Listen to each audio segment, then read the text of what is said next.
Pakistan peoples party Sindh council के member, I am Pakistan world wise Pakistan के president और IHRDO के जो है चेयरमैन मोहतरम जनाब सिकंदर हयात रिंद साहब। जनरल टॉक विद वली वली मोहम्मद मेरे छोटे भाई हैं और ये बिल्कुल बड़ी मेहनत कर रहा है, बड़े एफ़र्ट्स ले रहा है और आपका भी फ़र्ज़ बनता है इसको इनकरेज करें और इसको जितना हो सके इसके चैनल को सब्सक्राइब करें ताकि इनकी हिम्मत अफजाई हो और इसकी एक अच्छी रिकग्निशन हो। तो मैं अपने जो फॉलोअर्स हैं, जो मेरे दोस्त अहबाब हैं, मैं सबको रिक्वेस्ट करता हूँ तो इंशाअल्लाह हम भी पूरी कोशिश करेंगे जितना आपका ये चैनल है प्रमोट कर सकें। You are very energetic young boy, working very hard. बड़ी आप में एक कमिटमेंट है, कॉन्फिडेंस है, पोटेंशियल है। इस तरह आप मेहनत करते रहें और इंशाल्लाह हमारी ज़िम्मेदारी आपको जितना इनकरेज करें तो इंशाल्लाह one day you will be very well known figure, well known personality. आप में है, हिम्मत का जज्बा है, मैंने देखा है। आपका चैनल बहुत है, मैंने उसमें काफ़ी हमारे दोस्त हैं नवाबशाह डिस्ट्रिक्ट के काफ़ी नोटेबल्स के इंटरव्यू मैंने देखे हैं और आप में बहुत कॉन्फिडेंस है और बहुत अच्छा लगा। आप छोटे भाई हो, आपके एक फैमिली के साथ हमारे जनरेशन टू जनरेशन एक फैमिली ताल्लुक़ है। केबी साहब का तो मेरा चाचा था, गुलाब नूर मोहम्मद और गुलाब वो बेस्ट फ्रेंड था। बिल्कुल, you are hardly around 10 to 12 years of age, छोटे बच्चे थे और आते थे आपके साथ, मसाइल्स काफ़ी थे। एक पिकनिक बना के सारे गांव के स्विमिंग कर शहीद रानी डेथ हो गया। उसके बाद मेरे अपने भाई थे छोटे, शहजाद, वो बहुत प्यार करते थे। उसकी अचानक खबर आई और तरमा का जलसा भी था नवाबशाह में यहाँ पे, तो वो हमारे यहाँ आना भी चाहती थी ताज़ियत के लिए। I am grateful to Adi Fariyal district Nazima की इलेक्शन लड़ रही थी। यू आर विटनेस हालात इलेक्शंस के जो मराहल से गुजरे वो आपको भी पता है। बिल्कुल पता है मुझे। She is a brave lady like शहीद रानी। बड़े आप ख्वाहिशमंद हैं कि कोई रिस्पांसिबिलिटी आपको मिले पार्टी की तरफ से? बिल्कुल बिल्कुल, क्यों नहीं। अभी क्या एक्सपेक्ट करते हैं जिम्मेदारी आप?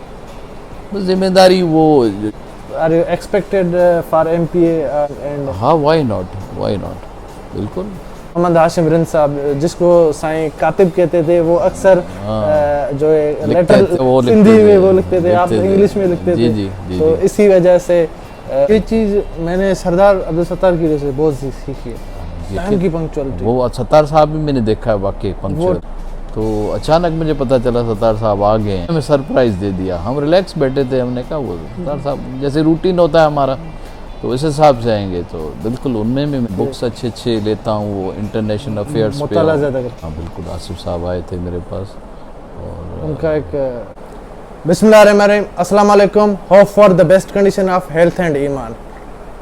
Welcome to the general talk with Wali. आज जनरल टॉक विथ वली में मैं आपके साथ मौजूद हूँ, आपका होस्ट वली। आज हमारे साथ प्रोग्राम में एक चीफ गेस्ट मौजूद है, लेकिन मैं सबसे पहले माजरत चाहूँगा कि मैं काफ़ी वक्त के बाद ऑन एयर हो रहा हूँ। ऑन एयर होने की वजह यह है कि मेरी थीम जो है नो जर्नलिज्म नो पॉलिटिक्स। उसके अलावा ये है कि मेरी हैबिट रहती है कि मैं कोशिश करता हूँ कि अच्छी पर्सनालिटीज़ और एक क्रीम पर्सनालिटीज़ आपके सामने लाऊं, व्यूअर्स के सामने लाऊं, ताकि वो हैप्पी हो जाएं, खुश हो जाएं और उनके लीडरान की पर्सनालिटीज़ के बारे में, उनके जो कारकुनान हैं, उनके जो है चाहने वाले हैं, उनको पता चले कि उनकी चॉइस क्या है।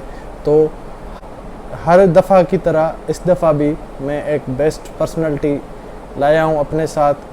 तो हमारे साथ आज जो मौजूद है best personality Pakistan peoples party Sindh council के मेंबर, IHRDO के जो है चेयरमैन मोहतरम जनाब सिकंदर हयात रिंद साहब, जो फर्जंद है जो साबका chief secretary of Sindh and Balochistan, Kalebakhsh Rind साहब, जिनको KB रिंद भी कहा जा सकता है, और ये पोते हैं हाजी गुलाम नबी रिंद साहब के। मैं तो बेसिकली इनको जानता हूँ बचपन से और हमारा तो इनसे वाबस्तगी ख़ानदानी और पुरानी है बड़ों से। इंटरव्यू के थीम के हिसाब से इनका इंट्रो देना मेरा एक फ़र्ज़ भी बनता है। जहन में ये बात है कि भाई लोगों को पता भी चले कि भाई हमारा लीडर जो है, हमारा मोहतरम शख्सियत है, उनकी चॉइस क्या है और वो क्या करते हैं, क्या खाते हैं, क्या पीते हैं। तो आज करेंगे उनके साथ जनरल टॉक भी, कुछ चुलबुले सवालात भी और उनकी लाइफ के बारे में सवालात भी। तो आज हमारे साथ मौजूद हैं मिस्टर सिकंदर हयात रिंद साहब, जो बेसिकली शुरू से ही जब से इन्होंने पॉलिटिक्स स्टार्ट किए तो पाकिस्तान पीपल्स पार्टी और मैडम फरियाद टालपुर साहिबा के साथ के खड़े हैं। और मुश्किल हालात में भी मैं तो ख़ुद आँखों से देख चुका हूँ ये चीज़ें, क्योंकि 2001 और 2 में से लेके मैं इनके साथ था। तो तब से ही पॉलिटिकल में इन हुए, तो पीपल्स पार्टी के साथ ही रहें और पाकिस्तान पीपल्स पार्टी के साथ आज भी वहीं उसी जगह पे खड़े हैं और मोहब्बत करते हैं पाकिस्तान पीपल्स पार्टी से और मोहब्बत करते हैं मोहतरम जनाब आसिफ अली जरदारी से, चेयरमैन बिलावल भुट्टो जरदारी से। और इनकी जो मोहब्बत है शहीद रानी से थी, इनकी वो भी हालात हमने देखे थे 2007 में। तब भी सिकंदर साहब के साथ जो है अटैचमेंट थी। तो तब से लेके मैं इनको बहुत अच्छी तरह से जानता हूँ, लेकिन इनकी खुद की जानकारी अगर इनके मुंह से सुनेंगे और इनके व्यूअर्स भी सुनेंगे तो वो और अच्छा लगेगा। तो चलते हम हमारे मेहमान ख़ास की तरफ करते हैं उनसे गुफ्तगू और कहते हैं उनको वेलकम। अस्सलाम वालेकुम सर। अस्सलाम वालेकुम। सर, आपको मैं वेलकम कहता हूँ अपने प्रोग्राम जनरल टॉक विद वली में। आपका बहुत बहुत शुक्रिया कि आपने अपने कीमती टाइम में से टाइम निकाल के और इस कोरोना जैसे हालात में और इस कोविड जैसे वबा में इस जनरल टॉक विद वली को टाइम दिया, मुझे टाइम दिया, इसको टाइम दिया। ये आपकी बहुत बहुत शुक्रिया इस बात के लिए। I am grateful to you.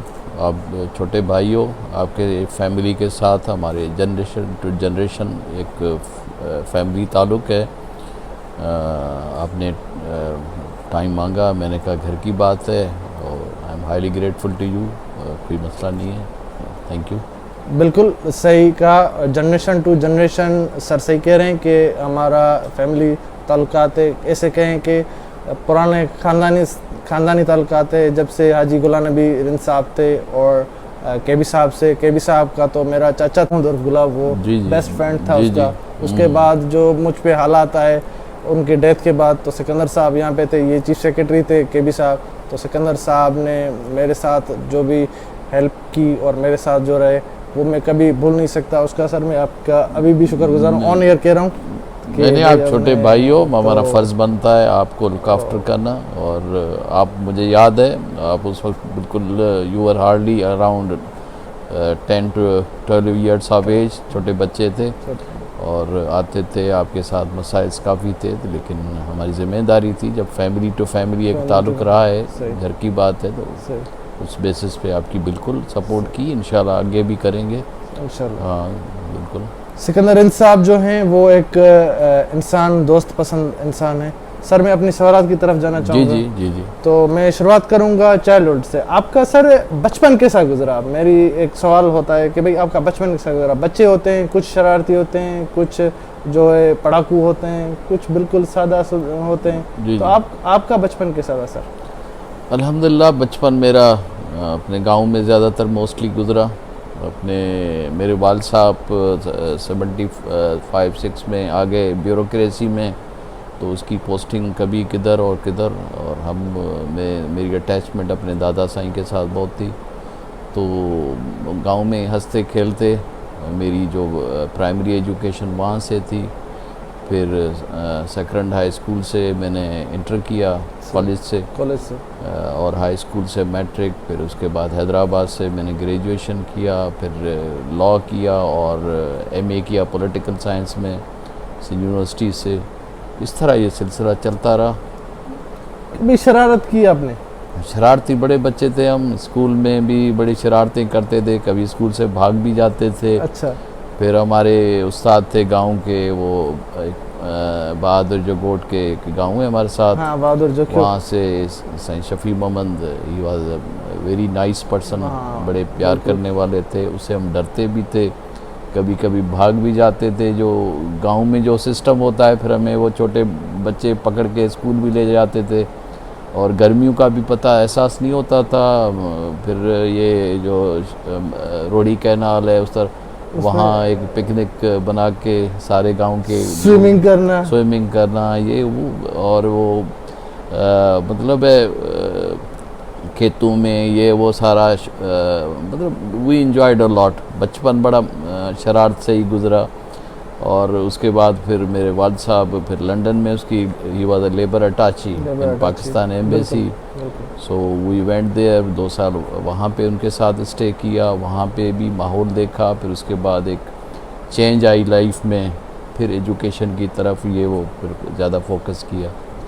जी हाँ सर, आपकी मुकम्मल एजुकेशन कितनी? LLB किया है और मास्टर किया है पॉलिटिकल साइंस में जी हैदराबाद में ज़्यादातर। फिर उसके बाद ग्रेजुएशन के बाद वहाँ पे ही ज़्यादातर रहा हैदराबाद में। जी हाँ, अभी हाई कोर्ट में मैं इनरोल्ड हूँ एज ए लॉयर, लेकिन टाइम नहीं मिलता। I am not a practicing lawyer, लेकिन मैं लॉ ग्रेजुएट हूँ प्लस मास्टर है मेरी पॉलिटिकल साइंस में।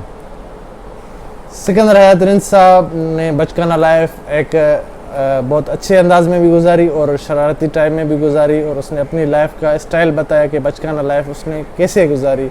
वो स्विमिंग भी करते थे और खेतों में जाना ये करना, क्योंकि ये ख़ानदानी एग्रीकल्चर लैंडलॉर्ड तो हैं ही, तो उनके साथ जो उस हिसाब से वो उन्होंने शरारतें भी की। फिर पढ़ाई के हिसाब से वो लंदन भी गए, अपने वालिद साहब वो अटैचमेंट थे उनके साथ एम्बेसी में लंदन में, तो उनकी वजह से वो वहाँ भी गए।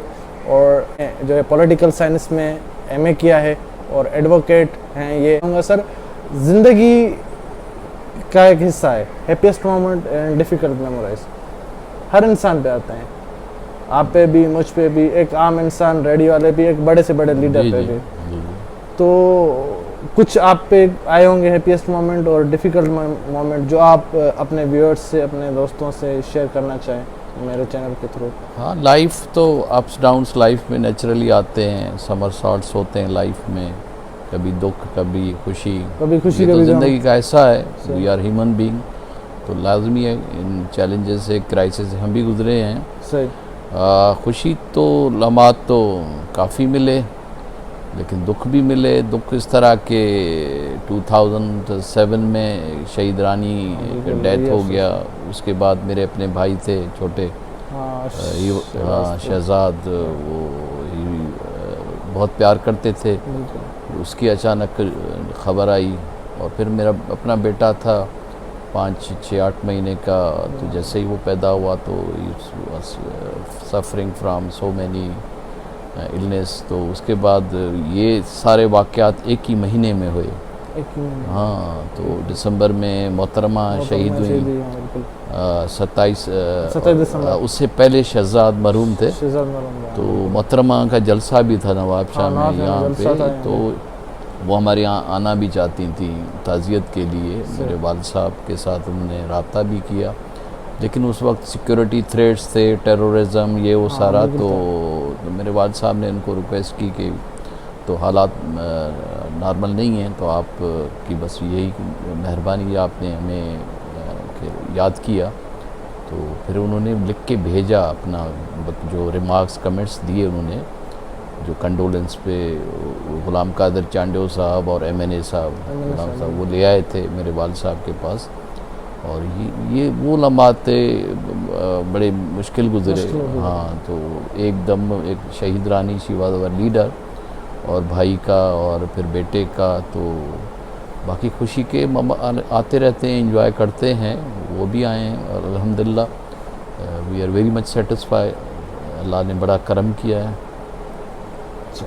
सिकंदर साहब ने अपने हैप्पीएस्ट मोमेंट भी बताए और डिफ़िकल्ट मोमेंट भी बताए। बिल्कुल बेशक शहीद मोहतरमा बेनज़ीर भुट्टो रानी जो 27 दिसंबर हमारे लिए एक बहुत बड़ा सानिया है, उसी सानिया को हम कभी भूल नहीं सकते, जिसकी वजह से एक सिंध का सरमाया था मोहतरमा शहीद बेनज़ीर भुट्टो हमसे चली गई। आज भी दुख है, उनको याद करते हैं, लेकिन शहीद कभी भी मरते नहीं, शहीद ज़िंदा हैं। और उसके बाद सिकंदर साहब के जो भाई थे, उनका इंतकाल जो हुआ, पहले हुआ था इंतकाल, लेकिन वो भी एक इनके लिए बड़ा वो दुख का मरला था। इनके बेटे का था जो वो भी बड़ा अफसोसनाक था। तो ये इनके थे जो डिफ़िकल्ट मेमोराइज इनकी गुजरी। ज़िंदगी में इंसान कुछ लम्हात मिस कर जाता है। अगर आपको ज़िंदगी में फिर से जीने का मौका मिले, ये तो पॉसिबल तो नहीं है, लेकिन एक क्वेश्चन है, जी एक क्वेश्चन है कि भाई ज़िंदगी गुजर जाती है लेकिन कुछ लम्हात बंदा मिस कर जाता है। तो अगर आपको फिर से जीने का मौका मिले तो वो कौन सा लम्हा होगा जो फिर से आप जीना चाहेंगे? जीना तो जिस तरह बचपन गुजारा तो हर कोई चाहता है वो बचपन की जो यादें होती हैं तो बंदा बचपन मिल जाए, क्योंकि ना आपके पास कोई परेशानी है, ना कोई टेंशन है, ना कोई इस तरह के हालात होते हैं। लेकिन वो तो पॉसिबल नहीं है। लेकिन एक्चुअली गांव में ज़्यादा इन्वायरमेंट वो तालीम का वो नहीं था, तो अभी एहसास होता है अगर बचपन में ज़्यादा फोकस करते एजुकेशन पे तो आज हालात कुछ मुख्तलिफ थे। लेकिन ये जो रियलाइजेशन हमें जाके इंटर के बाद ग्रेजुएशन के बाद आई, और फिर भी अल्हम्दुलिल्लाह we are grateful to Allah almighty. उन्होंने अच्छी तालीम दी, एजुकेशन दिया, फैमिली का सपोर्ट मिला, तो we are very much satisfied. तो ये लम्हात हम याद करते हैं कि अगर हम बचपन में ही इस तरह फोकस करते अपनी तालीम पे, अपनी पढ़ाई पे, तो शायद आज हम किसी अच्छे पोजीशन में ज़्यादा होते। तो ये कभी कभी फील होता है। सही। जी जी। सिकंदर साहब बचपन को फिर से जीना चाहते हैं, तो ये पॉसिबल तो नहीं है, लेकिन एक सवाल है कि भाई लम्हात गुजर तो जाते हैं, लेकिन एक ज़िंदगी में ख्वाब यार मुझे जो है ये लम्हात जीना था लेकिन जी नहीं सका, तो मिल तो नहीं सकता, अल्लाह पाक की ज़ात है। ये तो हमारे मज़हब में भी ये चीज़ नहीं है, लेकिन मकसद है कि बंदे का एक सवाल होता है कि ये मिस हो गया, इसलिए मैंने ये पूछा। तो साहब जो है सिकंदर साहब, ज़ाती तरह मैं इनको पहचानता हूँ, मेरा दोस्त भी है, मेरा भाई भी है, और मुझ पे बड़ा हाथ भी रहा है इनका कुछ टाइम में, तो इस वजह से मैं इनको ज़्यादा जानता हूँ, तो इसलिए मैं अपनी तरफ से इनका ज़्यादा इंट्रो दे रहा हूँ आपको। तो सर एम ऑफ लाइफ पे मैं आपको पूछना चाहूँगा, एम ऑफ लाइफ आपका क्या था? बचपन में होता है कि मुझे ना बड़ा होके डॉक्टर बनना है, इंजीनियर बनना है, किसी को पायलट बनना है, किसी को क्या बनना है, तो आपका शुरू से ही एक एम ऑफ लाइफ क्या था? और या फिर जो आप आज हैं खुद ये बनना चाहते थे? ये एक्चुअली क्या है कि मेरे वाल साहब तो लाजमी हमारे फैमिली के लिए रोल मॉडल थे। तो उन्होंने जिस तरह नाम कमाया, इज़्ज़त कमाई, रेस्पेक्ट कमाया सोसाइटी में, तो he was a role model for us. तो उसी तरह बनना चाहते थे, लेकिन उस तरह की वो इन्वायरमेंट शायद नहीं मिली शुरू में। तो अल्लाह पाक को क्या मंजूर होता है। तो इनिशियल में even I appeared in CSS, तो वो नहीं हो सका, लेकिन कोशिश की थी। फिर पॉलिटिक्स में तो इत्तफाक से आ गए। तो फैमिली में जब सेपरेशंस हो गई ये वो, तो एक रिस्पॉन्सिबिलिटी थी, यहाँ पे एक वैक्यूम आ रहा था। तो उसके बाद मेरे वालिद साहब ने मुझे कहा कि आप यहाँ पे फोकस करें, और इवन मैं 2 दिन लेक्चरर भी रहा, मैंने कमीशन की थी। अच्छा, माशाल्लाह। यस। तो लेकिन वो मैं समझा that was not my field, तो मैंने रेजिग्नेशन दे दी। Even I had a second position in Sindh, लेकिन फिर उसको पॉलिटिक्स को प्रैक्टिकली लिया, और पॉलिटिक्स में भी चांसेस मिले काफ़ी। मैं डिस्ट्रिक्ट नायब नाज़िम, I am grateful to Adi Faryal, she was a very kind to me always, आज तक। और जब डिस्ट्रिक्ट नाज़िमा की इलेक्शन लड़ रही थी, यू आर विटनेस, हालात मिलिट्री गवर्नमेंट थी, प्रेसिडेंट मुशर्रफ का दौर था, मेरे फादर ब्यूरोक्रेसी के पीक पे थे, इसलिए पॉलिटिकल प्रेशर्स आई, और तो वो मैं विड्रॉ कर गया। लेकिन उसके बावजूद बीबी फरियाल साहबा के साथ एक वो रिश्ता रहा, एक ताल्लुक़ रहा, और यहाँ पे इलेक्शंस के जो मराहल से गुज़रे वो आपको भी पता है। बिल्कुल पता है मुझे। She is a brave lady, like शहीद रानी, बड़े हिम्मत के साथ यहाँ इलेक्शंस का, पॉलिटिक्स का मुकाबला किया, और मैंने पूरा विटनेस किया क्लोजली, बल्कि हाँ देखा। तो बड़ी डिटरमेंट, बड़ी ब्रेव लीडर हैं। तो मतलब ये मौके आए, फिर भी पॉलिटिक्स है, तो आज भी इनके साथ हैं। अगर कोई ज़िम्मेदारी, कोई रिस्पॉन्सिबिलिटी मिली तो इंशाल्लाह कोशिश करेंगे अपने पार्टी के लिए, अपने पब्लिक के लिए, अपने हलके के लिए, अपने इलाके के लिए अच्छा करें, तो ये ख्वाहिश तो है। आप ख्वाहिशमंद हैं कि कोई रिस्पांसिबिलिटी आपको मिले पार्टी की तरफ से? बिल्कुल बिल्कुल, क्यों नहीं। अभी भी मैं सिंध काउंसिल का मेंबर हूँ। बिल्कुल है, अदी बिल्कुल। फरियाल टालपुर साहिबा ने मुझे बनाया, और हम एक दो इंटरनेशनल फोरम्स पे भी काम करें, जैसे बिल्कुल, IIM बिल्कुल। पाकिस्तान ये वर्ल्ड वाइड पूछने वाला था मैं मूवमेंट, भी। ये ओवरसीज़ का एक ऑर्गेनाइजेशन है। और ये डैम्स जो नए प्रोजेक्ट्स पाकिस्तान को, वाटर क्राइसिस आ रहा है इन फ्यूचर 2025 के बाद, उस पे काम कर रहे हैं। और प्लस लोन फ्री पाकिस्तान, 100 अरब डॉलर से ज़्यादा मुल्क पे कर्ज़ा है। तो ये ओवरसीज़ पाकिस्तान को फाइनेंशियली इस तरह ये दे वांट हेल्प पाकिस्तान। तो हमारे वहाँ सेंट्रल कनाडा में हेडक्वार्टर इसका एक इंटरनेशनल रजिस्टर्ड ऑर्गेनाइजेशन है, मैं यहाँ उनका प्रेसिडेंट हूँ सिंध में, एक वहाँ पे काम कर रहे हैं। दूसरा हमारा इंडस ह्यूमन रिसोर्स ऑर्गेनाइजेशन एक NGO है, उस पे भी वो एजुकेशन है, हेल्थ है, पॉवर्टी है, तो इन एरियाज़ में काम कर रही है। एक फलाई इदारा है, सोशल वर्क है, वो भी अल्हम्दुलिल्लाह करते हैं पॉलिटिक्स के साथ साथ। लेकिन पार्टी, पीपल्स पार्टी के साथ कमिटेड हैं। अगर बिल्कुल कोई जिम्मेदारी मिली तो क्या एक्सपेक्ट करते हैं जिम्मेदारी आप? बस जिम्मेदारी वो जो पार्टी लीडरशिप जिस तरह समझे, जिस तरह वो अहल समझे। तो फिर भी एक दिल में ख्वाहिश होती है कि भाई मुझे एक टाउन चेयरमैन बनना है, समथिंग, कि मुझे अपने हलके में या फिर अपने यूनियन काउंसिल में या MPA या MNA, ऐसी की ख्वाहिश नहीं है। मतलब कोई भी प्रोविंशियल लेवल पे अगर आप कह रहे हैं, जैसे अगर MPA लेवल तो लाजमी पॉलिटिक्स कर रहे हैं तो ख्वाहिश तो होगी। पॉलिटिकल राइट है ना हमारा, एक कॉन्स्टिट्यूशन राइट है। Anybody can contest elections as a citizen of Pakistan. आप हैं, हम हैं, लेकिन पॉलिटिकल एफिलिएशन है एक पार्टी के साथ। अगर एक पार्टी ने एतमाद किया, ट्रस्ट किया, एक जिम्मेदारी दे दी, तो इंशाल्लाह कोशिश करेंगे जो भी हो सका डिलीवर करने की। Are you expected for MPA and हाँ, वाई नॉट, बिल्कुल। सिकंदर हयात रिंद साहब जो है पाकिस्तान लेवल पे एक जो तन पाकिस्तान उसके प्रेसिडेंट है, उन पे बहुत ज़्यादा काम करें, जो कि ऐसे ओवरसीज़ पाकिस्तानियों के लिए तो ऐसे फलाही काम जो है वो कम लोग करते। और ये जो होती है एक खूबी उन लोगों में होती है जो इंसान पसंद लोग होते हैं। ये इंसान पसंद इंसान है जो इंसानों की खिदमत करना चाहते हैं। मोहतरमा फरियाल टालपुरा साहिबा के साथ, जैसे खुद साईं ने फरमाया, मैं तो साथी था इनके, कि उसी दौर से ये उनके साथ रहे। हालांकि इनके वालिद साहब का जो chief secretary Sindh Kalebakhsh Khan Rind, KB Rind जिसको कहा जाता है, वो पीक पे उनका एक दौर था। और मुशर्रफ ज़दा जो हमारे पास दौर था, ख़तरनाक एक जो आमराना दौर था, उस दौर में सिकंदर हयात रिंद साहब पीपल्स पार्टी के साथ थे, अभी तक साथ हैं। और उसी हालात में भी उन्होंने कंधा कंधे में मिला के दुश्मनों का और हालातों का और हर चीज़ का मुकाबला किया। मैडम फरियाल टालपुरा साहिबा के साथ खड़े रहे, डटे रहे, कभी ये पीछे नहीं हटे। ये मैं आई विटनेस हूँ इस चीज़ों का। यहाँ पे हम बाहर बैठते थे, 100 और हज़ारों लोगों की तादाद में लोग आते थे यहाँ पे काम करवाने, कि भाई हमारा SDM में काम है, हमारा मुख्तार में काम है, रेवेन्यू डिपार्टमेंट, पुलिस।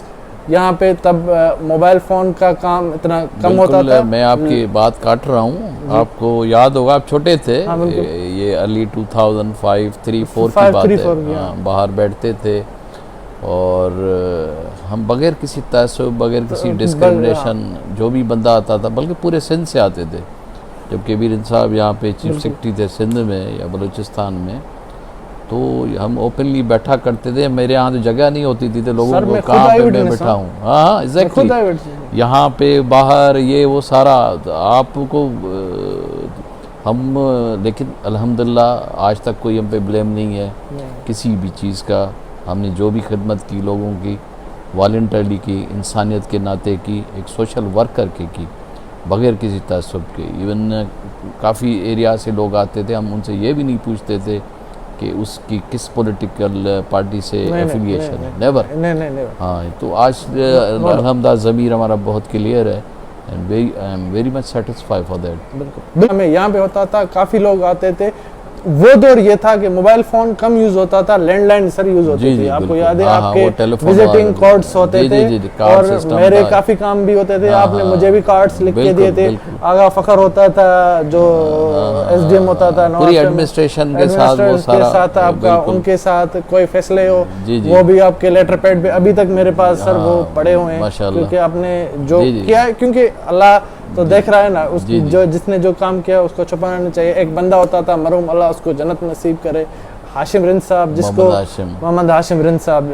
जिसको साईं कातिब कहते थे। वो अक्सर जो लेटर मौलाना साहब थे हमारे, वो लेटर लिखते थे, फैसले लिखते थे, सारे चीज। लेटर तो आप खुद लिखते जी, थे, जी, जी। लेकिन वो सिंधी में वो लिखते थे, आप लिखते थे। इंग्लिश में लिखते जी, थे। जी, जी, तो जी। इसी वजह से उनको कातिब कहा जाता था, और हम साईं उनको कातिब कहते थे। और बैठ के मस्ती मजाक मश्करी भी होती थी जब जी, कोई जी, काम से हाँ, फ्री हो जाते थे। हाँ, तो ये इनकी लाइफ थी, सोशलाइजेशन, बिना किसी लालच के। किसी को ये नहीं देखते थे कि भाई ये कौन सी पार्टी से आया है, ये नहीं देखते थे कि भाई ये किसका बंदा है, किसी पॉलिटिकल आदमी का बंदा है या किसी वडेरे का बंदा है, ये नहीं देखते थे। ये देखते थे काम के लिए आया है, उसका काम करना है। मैंने खुद देखा है, और मेरे साथ जो हालात हुए, मेरे साथ जो मसाइल हुए, उन्होंने जो इन्होंने स्टैंड लिया, वो मैं ही जान सकता हूँ और ये जान सकते हैं, इनको पता है। क्योंकि तब एग्जाइल का दौर था, सरदार अब्दुल सत्तार की जो साहब एग्जाइल में थे, दुबई में थे, वो एग्जाइल थे, तो यहाँ पे थे नहीं। तो इस वजह से जो है सिकंदर साहब का जो है हाथ, उनका कहना बहुत ज़्यादा मान रहा था, और हमारे एक फैमिली रिलेशंस भी थे, तो हमारे ऊपर इनका हाथ बहुत ज़्यादा रहा है। तो चाहे पुलिस हो, चाहे रेवेन्यू डिपार्टमेंट हो, कोई भी डिपार्टमेंट हो, लेकिन इन्होंने हमारी बिल्कुल फुल फ्लेज हेल्प की बिना लालच। तो ये एक इंसान पसंद बंदा है। सर करंटली जो इश्यूज चल रहे हैं, मैं उस पर आपसे बात ज़रूर करना चाहूँगा, कोविड के हवाले से। हाँ, हाँ। तो कोविड के हवाले से ये है कि कभी ये कहा जाता है कि भाई कोविड है नहीं, कुछ लोग ये कहते हैं, कुछ लोग वैक्सीनेशन से भाग रहे हैं कि भाई हमें वैक्सीनेशन नहीं लगवानी है। ज़्यादातर मैंने नोट ये किया है कि कोविड की वैक्सीनेशन वो लोग लगा रहा है, एक तो जो बड़े लीडरान हैं, जैसे आप हैं, जैसे सरदार साहब है, या अदील फरेल टालपुर साहब है, ऐसे लोग। लेकिन लोअर क्लास के लोग इस वैक्सीनेशन को बिल्कुल ही नहीं मान रहे कि भाई ये लगाएंगे 2 साल में। और ऐसे अफवाहें भी छोड़ी जा रही हैं कि भाई 2 साल में, भाई हमें भी लगी हुई है वैक्सीनेशन, आपके सामने बैठे हैं। कोई कहता है कि भाई हमें वैक्सीनेशन लग गई, लेकिन हमें मैग्नेट आ गया, हमें वो लोहे की चीज़ें ना चिपक रही है। तो ये एक इन्होंने मजाक बना के रखा है, क्योंकि ये एक जानलेवा वबा है। तो इस इशू पे में आप क्या कहना चाहेंगे? एक्चुअली क्या है कि मुख्तलिफ कॉन्स्पिरेसी थ्योरीज चल रही हैं। ये तो इंटरनेशनल एक एपिडेमिक है, एक वायरस है, तो पूरी दुनिया को उन्होंने पैरालाइज कर दिया है। पूरे इकोनॉमिकली आप देखें पूरी दुनिया, इवन हम तो पाकिस्तान थर्ड वर्ल्ड कंट्री है, गरीब मुल्क है, और इससे तो काफ़ी मसाइल बढ़ गए हैं। आपका कारोबार, बिजनेस सारा ठप हो गया है। एक्चुअली लोगों में एक तो अवेयरनेस नहीं है। पाकिस्तान में हार्डली 50-60% लिटरेसी रेट है, इतनी एजुकेशन नहीं है, और बैकवर्ड और रिमोट एरियाज़ हैं जहाँ रूरल एरियाज़ में, वहाँ तो एक अवेयरनेस नहीं है। वो इस तरह के लोगों को मोटिवेट किया जाए कि भाई ये वैक्सीन कराएं, क्योंकि वायरस के जो ख़तरात बढ़ रहे हैं, एक तो ये वजह है। तो लोग इसलिए वो कोऑपरेट भी नहीं करते, और एक अवेयरनेस। दूसरे कॉन्स्पिरेसी या सोशल मीडिया का दौर है, प्रिंट इलेक्ट्रॉनिक, तो उस पर भी कॉन्स्पिरेसीज चल रही हैं कि भाई ये एक इंटरनेशनल कॉन्स्पिरेसी है कि पॉपुलेशन को कम करना है इस तरीके से। ये भी एक या एक केमिकल वॉरफेयर है, ये भी है। या ये है कि ये इकोनॉमिक वॉरफेयर है अमेरिका और चाइना के बीच में। तो लोगों में एक अवेयरनेस पैदा करने की ज़रूरत है लोगों में, और ये जो फैसिलिटीज़ बढ़ानी चाहिए, ये वैक्सीन का ये ग्रास रूट लेवल पे लेके जाएं, मैक्सिमम लोग इससे फ़ायदा उठाएं। जैसे हॉस्पिटल्स हैं, रूरल एरियाज में बेसिक हेल्थ यूनिट्स हैं, हेल्थ हैं, मोबाइल सिस्टम है जो तो उसके थ्रू लोगों को विलेजेस टू विलेजेस जाएं, गांव में पहुंचा जाए। जैसे पोलियो का कैंपेन चलता है, आप नहीं देखते, हाँ बिल्कुल, वो ग्रास रूट लेवल तक जाते हैं और कोशिश करते हैं सारे लोगों को इसमें ले आएं। अभी तक वो यहाँ कोविड में नहीं है, तो ये वजह है। तो इसलिए लोग कोऑपरेट नहीं कर रहे और SOPs को भी वो नहीं फॉलो कर रहे, ये इसलिए प्रॉब्लम है। बिल्कुल सिकंदर साहब ने 100% सही समझाया और बताया भी सही। तो मैं एग्री हूँ इनकी बात से कि पहले तो मैं ये कहना चाहूँगा कि कोविड एक जानलेवा वबा है जो हमारे मुल्क के लिए नहीं बल्कि पूरे दुनिया के लिए जानलेवा है। अभी जो ये चौथी लहर आई है ये भी बहुत ख़तरनाक लहर है। तो सबसे मैं हाथ जोड़ के हर प्रोग्राम में यही रिक्वेस्ट करता हूँ कि SOPs को फॉलो करें, अपनों को बचाएं, पाकिस्तान को बचाएं, प्यारों को बचाएं, बच्चों को बचाएं, बूढ़ों को बचाएं, बुज़ुर्गों को बचाएं, क्योंकि हमें पाकिस्तान बचाना है। जब पाकिस्तान बचाना है तो हमें पाकिस्तान की गवर्नमेंट की दी गई SOPs को फॉलो करना चाहिए और करना है। तो सैनिटाइज यूज़ करें और सैनिटाइज़र्स के अलावा मास्क का इस्तेमाल करें, बाहर जाएँ तो भीड़ की जगह से गुरेज करें, क्योंकि ये चीज़ें हैं बहुत छोटी सी नज़र आती हैं आपको, लेकिन इन्हीं चीज़ों से ये चीज़ें फैलती है।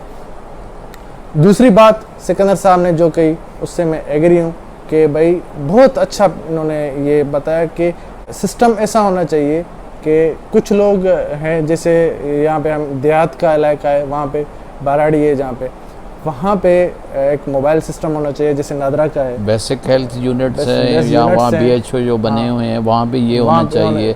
और ये जैसे मोबाइल सिस्टम जैसे नहीं डोर टू डोर जाते हैं, ये कैंपेन है पोलियो का, इस तरह चलना चाहिए, इस तरह चलना चाहिए। तो ये एक मैं गुजारिश है इस चैनल के थ्रू, अगर मेरी आवाज़ जा रही है जहाँ तक भी, तो हेल्थ डिपार्टमेंट गवर्नमेंट सिंध, अदी फराद टालपुर साहिबा, CM साहब, आसिफ साहब को साईं भी यही गुजारिश करेंगे कि भाई ये चीज़ जो है लाजमी होनी चाहिए हमारे ज़िले में, सिंध में, पाकिस्तान में इस चीज़ का होना ज़रूरी है। और यहाँ के इलेक्टेड नुमाइंदों से भी यही रिक्वेस्ट है कि ये चीज़ें असेंबलियों में उठाएं। हाँ बिल्कुल, असेंबलियों में उठाएं ताकि ये चीज़ें होनी चाहिए। ने एक अच्छी चीज़ बताई, तो कोविड के हिसाब से ये बेहतरीन चीज़ है और ये मुझे उम्मीद है सिंध गवर्नमेंट से, अदी फरियाल टालपुर साहिबा से और आसिफ साहब से, CM साहब से कि इस पे काम करेंगे और इंशाल्लाह। अच्छा, इसमें ये है ना जैसे आप कह रहे हैं, पाकिस्तान में अनफॉर्चुनेटली इसका जो वैक्सीनेशन का प्रोसेस है बिल्कुल स्लो है। हाल ही अभी तक 20-30% आप लोगों को मेरा ख्याल है आप इसमें लाए होंगे। सर ज़्यादा कह रहे हैं आप 20-30, ये मैं ज़्यादा बता रहा हूँ, फिगर बता रहा हूँ। आप जाएँ यूरोप में या आप इवन इसराइल का मिसाल दे दें, 100%, न्यूजीलैंड, ऑस्ट्रेलिया और मिडिल ईस्ट में काफ़ी स्टेट्स हैं, उन्होंने 100% वैक्सीनेशन करा दी है। अभी हम 20-30% चल रहे हैं, तो स्लो है बिल्कुल प्रोसेस भी। तो ये अगर हम मेजर्स ले लें, जब आप बता रहे हैं ये सर्विस मोबाइल वाला या बेसिक हेल्थ यूनिट्स हैं वहाँ पे ये फैसिलिटीज़ देते हैं, या डोर टू डोर, क्योंकि लोगों को अवेयरनेस है ही नहीं, वो अभी भी इसको मजाक समझ रहे हैं, वो इसलिए कोऑपरेट भी नहीं कर रहे और लोग आ भी नहीं आपके पास। तो आपको लोगों को एक्सेस करना पड़ेगा, आप लोगों के पास जाएं, उनको मोटिवेट करें और उनको इसमें ले आएँ। सही कह रहे हैं सिकंदर साहब, सही कह रहे हैं, बिल्कुल डोर टू डोर जाना चाहिए। जैसे पोलियो कैंपेनिंग चलती है ऐसे ही कैंपेनिंग चलानी चाहिए और इसको ख़त्म करना है तो ऐसे ही करना पड़ेगा। सर मैं अगले सवाल की तरफ जाना चाहूँगा कि इंसान लाइफ में बहुत बिजी होता है, कभी ऐसा हुआ कि आप बहुत बिजी हैं, ऐसे बिजी हैं अपने फैमिली में या किसी ऐसी मसरूफियात में, अचानक से किसी गरीब का फ़ोन आ जाए, उसके साथ कोई इशू है, आपने सारे काम छोड़ के और उसी काम में लग गए? होता है बिल्कुल, पॉलिटिक्स तो काम ही ये आपको कभी भी किसी भी टाइम किसी का टेलीफोन आ सकता है और कोई सीरियस मसाइल अचानक हो जाते हैं। हमारे यहाँ मोस्टली यही होता है, बैकवर्ड एरिया है, यहाँ पे ट्राइबल कॉन्फ्लिक्ट्स होते हैं, पुलिस के मसाइल्स होते हैं लोगों के साथ, रेवेन्यू के मसाइल्स हैं, वापडा के, इरिगेशंस के, तो लोग किसी भी वक्त आपको करते हैं। कभी आराम से घर में बैठ रहे होते हैं, अचानक किसी का फ़ोन आ जाता है और वो किसी के फौतगी का आ जाता है, किसी के पुलिस का मसला आ जाता है, किसी के दो ट्राइब्स के दरमियान कोई कॉन्फ्लिक्ट हो जाता है। तो इस तरह के मसाइल तो रूटीन में आते रहते हैं। बिल्कुल अच्छा सर, और एक दूसरा सवाल कि एक इंसान जो डिसबैलेंस है लाइफ में, वो अपनी लाइफ को बैलेंस कैसे करे, आप उसके बारे में क्या कहेंगे? ज़िंदगी में डिसिप्लिन बहुत ज़रूरी है लाइफ में। डिसिप्लिन आपको जब लाइफ को रखेंगे तो आप हर चीज़ को मैनेज प्रॉपरली कर सकेंगे। तो ये ज़रूरी है, एक पंक्चुअलिटी होनी चाहिए, आपका टाइम का बड़ा पाबंद होना चाहिए। मैंने अपने वालिद साहब में ये चीज़ देखी है, वेरी मच पंक्चुअल। मैंने जब भी देखा है अपनी ब्यूरोक्रेटिक लाइफ में हो या अपनी रूटीन लाइफ में हो, तो वो बड़ा पंक्चुअल रहता था। तो उस प्रेसिडेंट को कोशिश करते हैं हम भी फॉलो करें, कोई भी कमिटमेंट करें तो कोशिश करें उसको हम फुलफ़िल करें और टाइम का पाबंद रहें और लाइफ में डिसिप्लिन हो, बैलेंस हो। जो चीज़ करनी हो वो अपने डिसिप्लिन के हिसाब से करें। तो ये बहुत ज़रूरी है, टाइम की पंक्चुअलिटी ज़रूरी है, बहुत ज़रूरी है, डिसिप्लिन हो। ये चीज़ मैंने सरदार अब्दुल सत्तार की वजह से बहुत सीखी है, टाइम की पंक्चुअलिटी। वो सत्तार साहब भी मैंने देखा है वाकई पंक्चुअल वो है। टाइम की पंक्चुअलिटी इतनी, यहाँ के हमारी मीटिंग कभी होती है ना, तो वो ऐसे करते हैं कि भाई अगर हम 10 मिनट भी हम लेट हो गए ना तो दरवाजा बंद। शायद वो बाहर यूरोप में ज़्यादातर मोस्ट ऑफ टाइम वो वहाँ पे रहे और प्लस बीबी के साथ रहे ज़्यादातर। Bibi she was very punctual, very punctual, बिल्कुल एग्जैक्ट। उन्हें उस दिन जब सत्तार साहब हमारी एक मुलाकात थी, गेट टुगेदर डिनर पे, तो अचानक मुझे पता चला सत्तार साहब आ गए हैं। तो अदरवाइज वी वर एक्सपेक्टिंग वो शायद 9 बजे 9:30 बजे आ जाएंगे। 8 तो एग्जैक्टली 5-8 मिनट आगे पीछे हो गए। तो उन्होंने हमें सरप्राइज़ दे दिया, हम रिलैक्स बैठे थे, हमने कहा वो सत्तार साहब जैसे रूटीन होता है हमारा तो इस हिसाब से आएंगे। तो बिल्कुल उनमें भी मैंने नहीं, सत्तार साहब का एक होता है जैसे आपने कहा 5 ना, जी जी 5 मेरी गाड़ी का कोई इशू था, मैं किसी और की गाड़ी लेके पहुंच गया। तो मतलब कि मुझ में एक ये हैबिट हो गई है कि भाई 5 तो 5 फिक्स टाइम पे पहुंच। डिसिप्लिन जरूरी है जिंदगी में। वो खुद भी कहते हैं कि भाई जो इंसान ज़बान और टाइम का पाबंद नहीं, बैलेंस रखना है लाइफ को, तो आपके पास डिसिप्लिन हो। अगेन दूसरा क्वेश्चन सर, अगला क्वेश्चन के लाइफ में चैलेंजेस आते हैं। जी जी। तो उन लाइफ के चैलेंजेस को हर आदमी पे आते हैं, बड़े से बड़े, छोटे से छोटे पे, उनको ओवरकम यानी कि रिलैक्स आप कैसे करते हैं? बस देखिए हर चीज़ अल्लाह पाक की तरफ से होती है, अच्छा होता है बुरा होता है, कहीं कहीं हमारी अपनी गलतियां भी होती हैं। तो बंदा उस वक्त थोड़ा अपने आप को बैलेंस रखे, थोड़ा पेशेंस शो करे और सॉल्यूशन की तरफ जाए। हर प्रॉब्लम का कोई ना कोई सॉल्यूशन है। आप कोशिश करें कि ज़िंदगी में कोई चैलेंज आए, कोई इस तरह का इशू आ जाए आपकी लाइफ में, तो नेचुरली आते हैं। वी आर ह्यूमन बीइंग, हर इंसान की लाइफ में अप्स एंड डाउन्स होते हैं। तो उसका सॉल्यूशन ढूंढें और सॉल्यूशन ढूंढ के उसको सॉल्व कर दें, मसला हल हो जाएगा। सर वेल डन, तमाम बेहतरीन सवालात के जवाब दिए। तो अब मैं जाना चाहूँगा चुलबुले सवालात की तरफ जो हमारे बीच में होते हैं। ये तो लाइफ के हिसाब से कर दिए मैंने, लेकिन सिकंदर साहब के जो चाहने वाले हैं उनको पता भी होना चाहिए कि भाई सिकंदर साहब की चॉइसेस क्या हैं। तो कोई और सर आपसे पूछे ना पूछे, लेकिन मैं तो ज़रूर पूछूंगा। जी जी जी जी। तो आप मूवी देखना पसंद करते हैं? हाँ, मूवीज़ हम पहले ज़्यादा देखते थे जब स्कूल, यूनिवर्सिटी, कॉलेज लाइफ में थे, लेकिन अभी इतना कभी कोई अच्छी मूवी आ गई तो देख लेते हैं। अदरवाइज़ मोस्टली मुझे पढ़ने का बहुत शौक़ है। अच्छा, मैं मतलब बुक्स अच्छे लेता हूँ, वो इंटरनेशनल अफेयर्स पे मुताला ज़्यादा करते हैं। हाँ, वो मुख्तलिफ फ़िलासफ़ी पे हों और आपके इंटरनेशनल इश्यूज़ हैं जो करंट अफेयर्स के उस पे हों, या पॉलिटिकल थाट्स होते हैं वो पढ़ता हूँ मैं, हिस्ट्री, इस तरह की चीज़ें में, लिटरेचर, ये चीज़ें पढ़ने का मुझे बहुत शौक़ है। अच्छा सर, मूवीज़ में आप बॉलीवुड को प्रेफर करते हैं या फिर हॉलीवुड? जब देखते थे पुरानी मूवीज़ थोड़ा वो उसमें मैच्योरिटी भी ज़्यादा थी और ये वल्गैरिटी भी कम थी, बंदा फैमिली के साथ बैठ के देख भी ले। तो आजकल पता नहीं किस टाइप की मूवीज़ हैं, तो कोई अच्छी कोई डोमेस्टिक किस्म की मूवी है तो वो देखते हैं, लेकिन प्रेफर पुरानी मूवीज़ वो करते हैं, बॉलीवुड। हाँ, बॉलीवुड में पुराने। अच्छा सर, आपका कोई favourite actor? Sir favourite actor तो अभी लेजेंडरी एक्टर्स में दिलीप कुमार रहे हैं और अमिताभ बच्चन भी अपने दौर के बहुत अच्छे एक्टर रहे हैं, रेखा स्पेशली माशाल्लाह। दूसरा मेरा इंटरव्यू में गेस्ट है जिसने फीमेल एक्टर बताई। जी रेखा फीमेल हाँ, एक्टर। रेखा रेखा एक अच्छी एक्टर रही हैं, और नरगिस पुराने दौर में अच्छी एक्टर रही हैं। ये रही हैं। आज के एक्टर्स को तो हमें पता भी नहीं है, क्योंकि आजकल मूवीज़ में बहुत कम देखता हूँ, मूवीज़ बहुत कम देखता हूँ। अच्छा पुराने दौर में बहुत ज़्यादा देखते थे।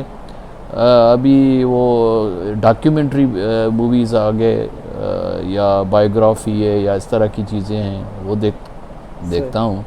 सही। और बाकी इस तरह की मूवी आजकल इंडियन जो चल रही हैं वो बहुत कम।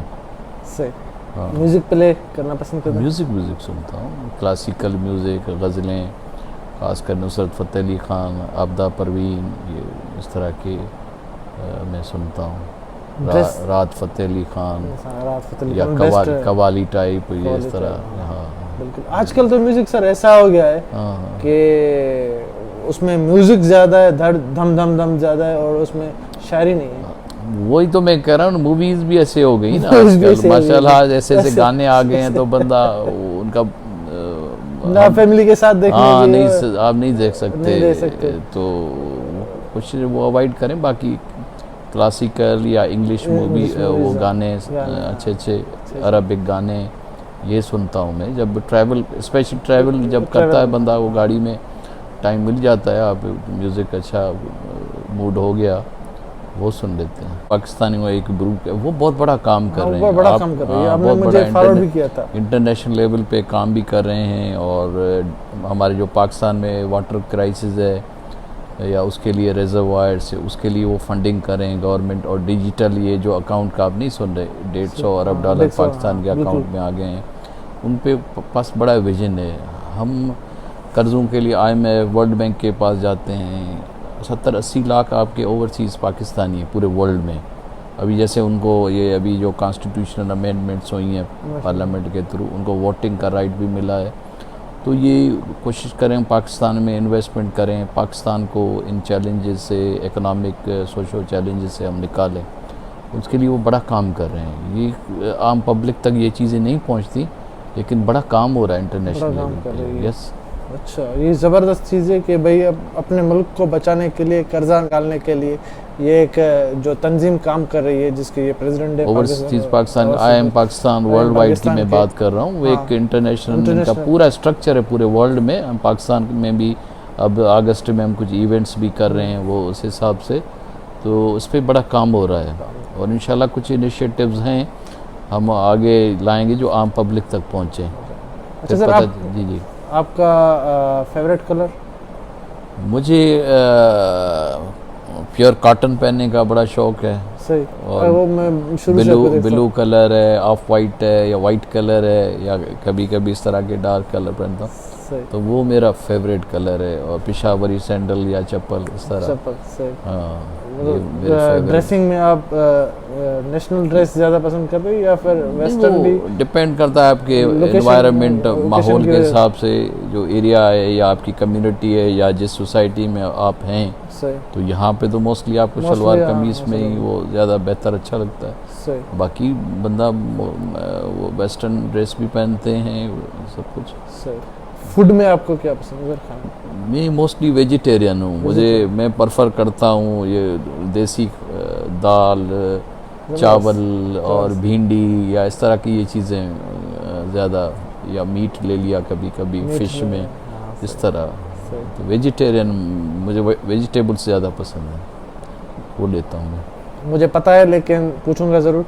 गेम्स खेलना आप पसंद करते हैं? कुछ टाइम में मैं आता था, बैडमिंटन खेलते थे, मेरे साथ भी खेलते थे, यहाँ पे साथ खेलते थे यहाँ पे हम। बचपन में हम क्रिकेट बहुत खेलते थे गांव में, स्पेशली वो मैचेस भी, नाइट मैचेस रमज़ान शरीफ में कराते थे। और बैडमिंटन भी खेलते थे, और टेबल टेनिस भी खेलते थे। और इवन वो ट्रेडिशन गेम्स नहीं होते, ये लाटू और ये वो बिलोर, उसको क्या कहते हैं, क्रिस्टल का जो गेम होता है गांव में, वो करते थे। पतंगबाजी की आपने? हाँ, पतंगबाजी का शौक नहीं था, लेकिन ये जो गांव में होते हैं वो गेम्स खेलते थे। मोस्टली क्रिकेट ज़्यादा खेलते थे गांव वालों के साथ मिलके। ये वो कॉलेज में भी तो वो फेवरेट गेम रहा। ये जो सिंपल गेम गिल्ली डंडा, ये हाँ, ये जो ट्रेडिशनल गांव में चल जाता था, ये लाटू वाला, डोर वाला वो करते थे। कबड्डी वो खेलते थे गांव में। अनफॉर्चुनेटली मैं कभी लाटू चला नहीं पाया, कोशिश तो की लेकिन नहीं चला पाया। अच्छा क्योंकि आपको पता है कि मेरी बचकाना लाइफ में ही जिम्मेदारियां बढ़ गई थी। आप छोटे थे तो आपकी जिम्मेदारियां बढ़ गई, आपके वालिद साहब के उनके डेथ के बाद तो आप बिल्कुल ही बच्चे थे, तो इस हिसाब से। हाँ सही सर बात। आपके नज़दीक गुड क्या बनाती है? इंसान का कैरेक्टर, इंसान का रेपुटेशन। रेपुटेशन? हाँ, ये तो पैसों से नहीं मिलती, नहीं, ये आपकी क्रेडिबिलिटी से मिलती है। आपका जो है ना कैरेक्टर बिल्डिंग हो, आपका रेपुटेशन है ना, वो कैरी करता है। सही। ये ज़िंदगी, इंसान आप पैसा भले कितना भी अच्छा ज़्यादा बनाए, लेकिन आपकी कोई क्रेडिबिलिटी नहीं है, आपका कोई कैरेक्टर नहीं है, आपकी कोई रेपुटेशन नहीं है सोसाइटी में, तो ज़्यादा वो चीज़ मैटर करता है मेरी नज़र में। सही। हाँ। और सर आपकी लाइफ में जब कोई स्कूल फ्रेंड या कॉलेज फ्रेंड या फिर हॉस्टल फ्रेंड या यूनिवर्सिटी फ्रेंड जो जिसका आपको नाम याद हो, जो आपका बेस्ट फ्रेंड रहा हो, आज तक आपको याद हो? नहीं, कई दोस्त माशाल्लाह बचपन में भी रहे हैं, यूनिवर्सिटी में भी, कॉलेज में भी रहे हैं, आज तक राब्ता है, कांटेक्ट है। एक दो की डेथ हो गई है, उसका भी अफसोस रहता है। अच्छे फैमिली फ्रेंड्स थे, उठना बैठना खाना पीना सारा दिन, लेकिन उनकी कमी महसूस होती है। तो ज़िंदगी में अल्लाह ने हमें बहुत अच्छे सिंसियर दोस्त दिए हैं, तो I am grateful to Allah almighty. Free life में आपकी क्या हैबिट होती है सर? तो मैंने कहा ना, मैं यहाँ तो पढ़ने का टाइम नहीं मिलता, जब हैदराबाद में टाइम मिल जाता है तो मैं मोस्टली बुक्स ज़्यादा पढ़ता हूँ। बुक्स अच्छे बुक्स ले आता हूँ, लिबर्टी मार्केट, लिबर्टी से, तो करंट इश्यूज़ पे हों या फ़िलासफ़ी पे हों, जोग्राफ़ी पे हों, आपके इकोनॉमी पे हों, सोसाइटी पे हों, तो वो पढ़ता हूँ मैं। तो मेरे पास बहुत अच्छी कलेक्शन है बुक्स की। रिसेंटली जरदारी साहब आपके पास आए थे, फातिह खानी। जी, वो मेरी सिस्टर डेथ हो गया था। हाँ बिल्कुल, मुझे लास्ट ईयर तो आए थे उसमें। तो हाँ बिल्कुल, आसिफ साहब आए थे मेरे पास, और उनका एक जवाब याद आता है उसकी बात पे कि सर वही सवाल मैं आपसे करूँगा, कभी दिल आपका टूटा? नहीं, अल्हम्दुलिल्लाह इंसान है, कभी खुशी गम तो ये तो लाइफ का हिस्सा है, लेकिन ऐसा सच कोई एक्सपीरियंस नहीं रहा हमारा। Favourite personality sir? Favourite personality Zulfikar Ali Bhutto, Nelson Mandela, ये मेरे रहे हैं फेवरेट पर्सनैलिटी। उनकी स्ट्रगल, उनका जो विज़न, उनको मैं देखता हूँ तो I am very much impress by them. अच्छा सर, मेरे चैनल के बारे में आपकी क्या राय है? माशाल्लाह, you are very energetic young boy, working very hard. बड़ी आप में एक कमिटमेंट है, कॉन्फिडेंस है, पोटेंशियल है। इस तरह आप मेहनत करते रहें, और इंशाल्लाह हमारी ज़िम्मेदारी आपको जितना इनकरेज करें, तो इंशाल्लाह one day you will be very well known figure, well known personality. आप में है, हिम्मत का जज्बा है, मैंने देखा है। आपका चैनल बहुत है, मैंने उसमें काफ़ी हमारे दोस्त हैं नवाबशाह डिस्ट्रिक्ट के, काफ़ी नोटेबल्स के इंटरव्यू मैंने देखे हैं, और आप में बहुत कॉन्फिडेंस है, और बहुत अच्छा लगा। व्यूअर्स, मैं अभी अपने प्रोग्राम के इख्तिताम की तरफ जाऊंगा, लेकिन उससे पहले अपने चीफ गेस्ट सिकंदर हयातुद्दीन साहब से अपने व्यूअर्स के लिए लास्ट मैसेज ज़रूर पूछूंगा, और कोविड के हवाले से भी कोई मैसेज देना चाहें। कोविड बस ये है कि कोशिश करें, अभी जो नया जो एक वेव है, फोर्थ वेव है डेल्टा का, कोशिश करें हम इससे बचें, सोशल डिस्टेंसिंग करें। और वैसे ही ये लॉकडाउन का सिलसिला फिर शुरू हो गया है, स्पेशली हम जो रूरल एरिया या बैकवर्ड एरियाज़ हैं जहाँ अवेयरनेस नहीं है, वहाँ ये चीज़ की बहुत ज़रूरत है। कराची में 20-30% अभी रेट्स आ गए हैं इसके, तो कोशिश करें हम अपना वो SOPs मेंटेन करें, सोशल डिस्टेंसिंग करें, और ये गैदरिंग्स कम करें, ताकि इस वबा से हम बच सकें। हम अफोर्ड नहीं कर सकते, गरीब मुल्क है पाकिस्तान, ऑलरेडी काफ़ी इकोनॉमिक सोशल इश्यूज़ हैं, तो अल्लाह का खैर करे। वैसे अल्लाह पाक ने हम पे करम किया है, जिस तरह पाकिस्तान इन चीज़ों से गुज़रा है, तो इसको फिर भी हम अंडर एस्टिमेट नहीं करें, लाइटली ना लें, अपने मेजर्स हमें लेने चाहिए। सही। जी हाँ। तो व्यूअर्स, मैं अब अपने प्रोग्राम के इख्तिताम की तरफ जाऊंगा। तो मैं अगेन सिकंदर हयात रिंस साहब का नहायत ही शुक्रगुजार हूँ, जिन्होंने अपना कीमती टाइम निकाल के मुझे टाइम दिया, जनरल टॉक विद वली में टाइम दिया, और मेरा हक भी इन पे बनता है कि मैं इनसे टाइम लूँ। तो इन्होंने मुझे टाइम, बहुत बहुत आपका शुक्रिया कि आपने मुझे टाइम निकाल के दिया जनरल टॉक विद वली में। अगेन आपका शुक्रिया। I am grateful to you. माशाल्लाह आपके साथ इंटरेक्ट करके और ये सारा गपशप करके एक फ्रेंडली माहौल में बहुत अच्छा लगा, और I am grateful to you. Thank you very much. Last request आपसे यही कहूँगा कि अपने देखने और चाहने वालों को ज़रूर कहिए कि मेरे चैनल को सब्सक्राइब करें और लाइक करें और शेयर भी करें। जनरल टॉक विद वली, वली मोहम्मद मेरे छोटे भाई हैं, और ये बिल्कुल बड़ी मेहनत कर रहा है, बड़े एफ़र्ट्स ले रहा है, और आपका भी फ़र्ज़ बनता है इसको इनकरेज करें, और इसको जितना हो सके इसके चैनल को सब्सक्राइब करें ताकि इनकी हिम्मत अफजाई हो और इसकी एक अच्छी रिकग्निशन हो। तो मैं अपने जो फॉलोअर्स हैं, जो मेरे दोस्त अहबाब हैं, मैं सबको रिक्वेस्ट करता हूँ, तो इंशाल्लाह हम भी पूरी कोशिश करेंगे जितना आपका ये चैनल है प्रमोट कर सकें। Thank you sir, thank you so much. तो मैं लूँगा अब इजाज़त। जनरल टॉक विद वली में इंशाल्लाह नेक्स्ट टाइम किसी और पर्सनालिटी के साथ हाज़िर होऊंगा जनरल टॉक विद वली में, और आपसे फिर से यही गुजारिश है कि गवर्नमेंट की दी गई SOPs को फॉलो करें, और कोविड जैसे माहौल है घरों में रहें, और अभी लॉकडाउन का सिलसिला शुरू हो रहा है, तो मुकम्मल हुकूमत से तावन करें और अपने घरों में रहें, सैनिटाइज़ करें और मास्क का यूज़ करें, ज़्यादा से ज़्यादा भीड़ वाली जगहों से जाने से गुरेज करें, और वैक्सीनेशन का माहौल चल रहा है तो वैक्सीनेशन ज़रूर लगवाएं। तो मेरी यही गुजारिश है। इंशाल्लाह फिर अगेन आपसे मुलाकात होगी किसी बेस्ट गुड पर्सनालिटी के साथ इंशाल्लाह। तब तक के लिए अपने होस्ट वली को दीजिए इजाज़त। अल्लाह हाफ़िज़।